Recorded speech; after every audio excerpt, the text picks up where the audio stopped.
Hello, kabisdak. Kumusta? So, pauwi na pala ako. Talaga sa trabaho. Sakay lang ako ng train. Tapos, lagay ko sa parking lot yung sasakyan. Kasi sobrang traffic na ng umaga. So, sakay lang ako ng train papunta sa trabaho.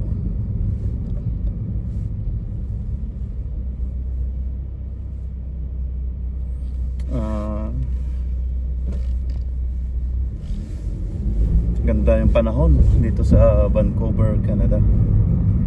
Sobrang ganda ng panahon. Kasing ganda ng nanood ngayon sa akin. Tagal na tayong hindi kapag upload.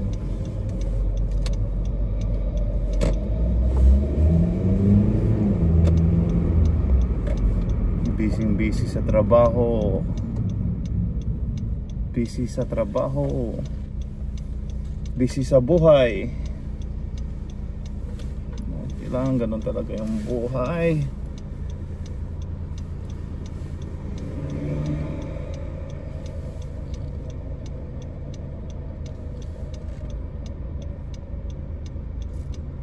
Dati pala, sabi ko sa sarili ko, ayaw ko talagang mag-drive.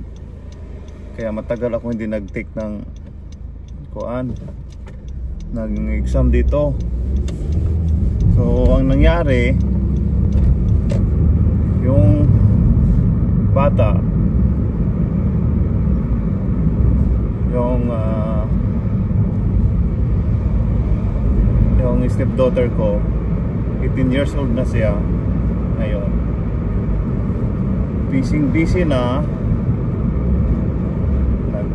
Nakuha na yung license niya last year when she was 17 years old.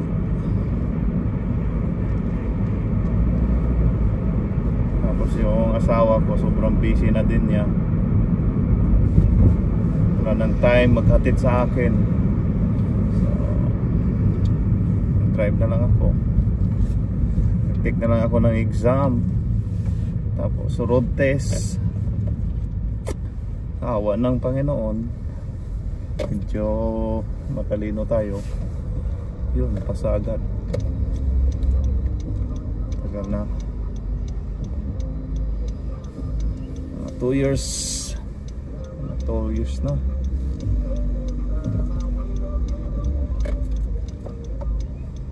Yun talaga ang buhay. Kasi tinatamad kasi ako mag-drive. Kasi ako mahilig mag-drive.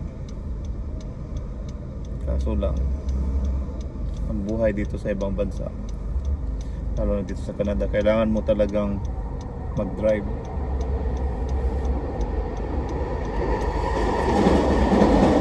Bili ka ng mga pagkain, groceries at iba pa.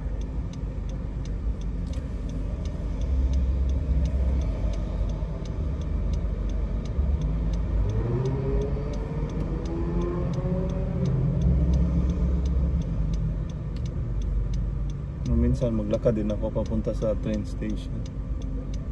Natamad ako mag-drive. Mas okay na yung maglakad minsan. Tapos minsan din mas okay na din yung mas okay na din yung magsakay ng train kasi relax lang, di ba? Mag-drive ka hindi kasi relax eh. Ka relax mag-drive, marami kang tinitignan. Sa train ka lang, kahit matulog ka lang. Malapit lang yung bahay namin sa stasyon.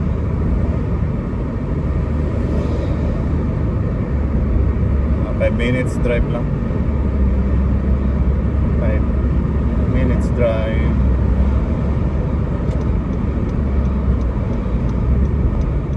Dapat dito sa Canada mag-follow the rules ka kasi maraming kamera, maraming police. Dapat kung ano yung speed limit, susundin mo talaga. Follow the speed limit follow the rules. Dapat follow ka lahat.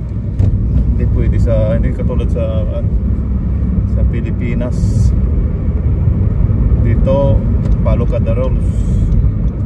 Hindi naman pwede ka magkuhan. Kumbaga 30 lang yung takbo, hindi ka pwede mag 40 plus. Mahuhuli ka, ticket.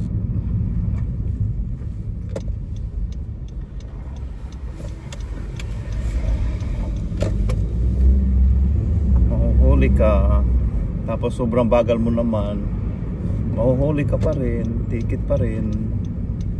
Maraming pulis.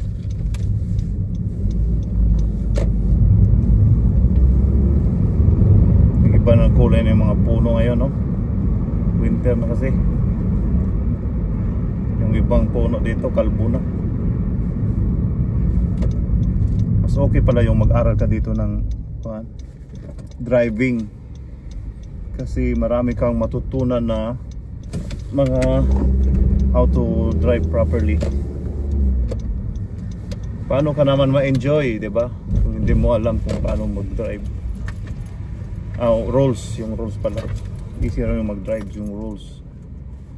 'Di ba? Number 1 is rule.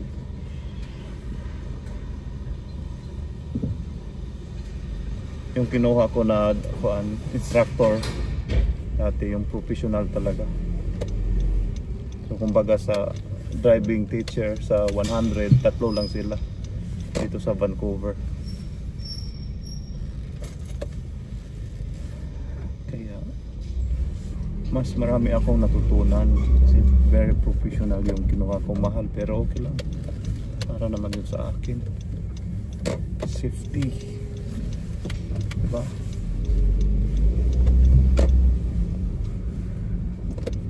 Dito na ako sa parking lot. Akyat na ako sa bahay. Okay, bye. Ingat. God bless. See you next time.